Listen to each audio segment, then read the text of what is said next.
ಒಡಿಶಾದಲ್ಲಿರುವ ಶ್ರೀ ಜಗನ್ನಾಥ ದೇವಾಲಯವು ತನ್ನದೇ ಆದ ಆಧ್ಯಾತ್ಮಿಕ ರಹಸ್ಯಗಳಿಗೆ ಹೆಸರುವಾಸಿಯಾಗಿದೆ. ಮೇನ್ಲಿ ಈ ದೇವಾಲಯದಲ್ಲಿ ಬ್ರಹ್ಮ ಪದಾರ್ಥ ಎಂದು ಹೆಸರು ಆಗಿರುವ ಸಾಕ್ಷಾತ್ ಶ್ರೀಕೃಷ್ಣನ ಹೃದಯ ಇನ್ನೂ ಜೀವಂತವಾಗಿದೆ. ದಶಾವತಾರಗಳಲ್ಲಿ ಒಂದಾಗಿರುವ ಶ್ರೀಕೃಷ್ಣ ತನ್ನ ತಮ್ಮನಾದ ಬಲರಾಮ ಮತ್ತು ಸುಭದ್ರೆಯೊಂದಿಗೆ ಇಲ್ಲಿ ನೆಲೆಸಿದ್ದಾನೆ. ಇನ್ನು ಇಲ್ಲಿನ ರಹಸ್ಯಗಳು ಹಲವಾರು ತಲೆಮಾರುಗಳಿಂದ ವಿಜ್ಞಾನಿಗಳನ್ನು ಮತ್ತು ಭಕ್ತರನ್ನು ಬೆರಗುಗೊಳಿಸಿವೆ.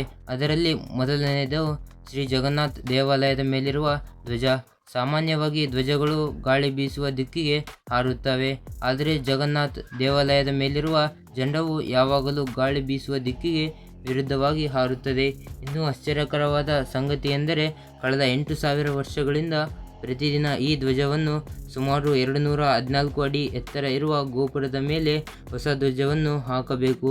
ಇದರಲ್ಲಿ ವಿಶಿಷ್ಟ ಎಂದರೆ ಒಂದು ದಿನ ಧ್ವಜ ಚೇಂಜ್ ಮಾಡದೇ ಇದ್ದರೆ ಈ ಗುಡಿಯನ್ನು 18 ವರ್ಷಗಳ ಕಾಲ ಮುಚ್ಚಿ ಹಾಕಬೇಕು ಎಂದು ನಿಯಮವಿದೆ. ಮೇನ್ಲಿ ಈ ಜಗನ್ನಾಥ ಆಲಯದ ಮೇಲೆ ಯಾವುದೇ ಪಕ್ಷಿಗಳಾಗಲಿ ಅಥವಾ ವಿಮಾನಗಳಾಗಲಿ ಎಗರುವುದಿಲ್ಲ. ಇನ್ನೂ ವಿಸ್ಮಯಕರ ಸಂಗತಿ ಎಂದರೆ ಗೋಪುರದ ಮೇಲಿರುವ ಸುದರ್ಶನ ಚಕ್ರ. ಇದು ಪುರಿಯ ಯಾವುದೇ ಒಂದು ಸ್ಥಳದಿಂದ ನೋಡಿದರೂ ಇದು ನಮ್ಮ ಕಡೆ ಮುಖವಾಗಿರುತ್ತದೆ.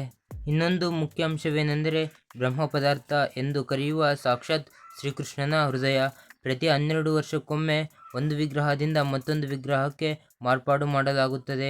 ಈ ಸಂದರ್ಭದಲ್ಲಿ ಪೂರಿಯ ನಗರದಲ್ಲಿ ವಿದ್ಯುತ್ ಸರಬರಾಜು ತೆಗೆದು ಈ ಗುಡಿಯ ಪೂಜಾರಿ ಮಾತ್ರ ಕಣ್ಣಿಗೆ ಬಟ್ಟೆ ಕಟ್ಟಿ ಮತ್ತು ಕೈಗೆ ಮಂದವಾದ ಗ್ಲೌಸ್ಗಳಿಂದ ಮಾತ್ರ ಆ ಬ್ರಹ್ಮ ಪದಾರ್ಥವನ್ನು ಬೇರೆ ವಿಗ್ರಹಕ್ಕೆ ಮಾರ್ಪಾಡು ಮಾಡಲಾಗುತ್ತದೆ.